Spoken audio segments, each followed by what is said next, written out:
ए सखी हई बुढ़ावा समधी के पीछे तो माछी भान भाना ताड़ी हो। आ ये दादा ए सखी तो बुढ़ावा समधी धोती में हक देले बा। ए सखी ए हगानवा समधी के तनी माड़ावा में गरियावत। अरे बहिन बेच के आइला समधी तना काहे लेट हो। बहिन बेच के आइला समधी तना काहे लेट हो। लागता कि छूटल तोहरा धोतिए में पेट हो।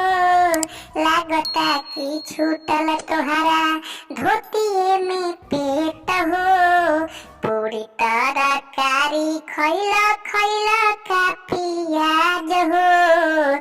तोहरा ना बाटे समधी तनिको शरम लाज हो। अइल तो काहे ना कैला समधिन से भेंट हो। अइल तो काहे ना कैला समधिन से भेंट हो। लागता कि छूटल तोहरा धोतिए में पेट हो। लागता कि छूटल तोहरा बनतार ढरे बुढ़ाऊ बड़का रंगदार हो। कर जनी हाला खैब बेलना के मार हो।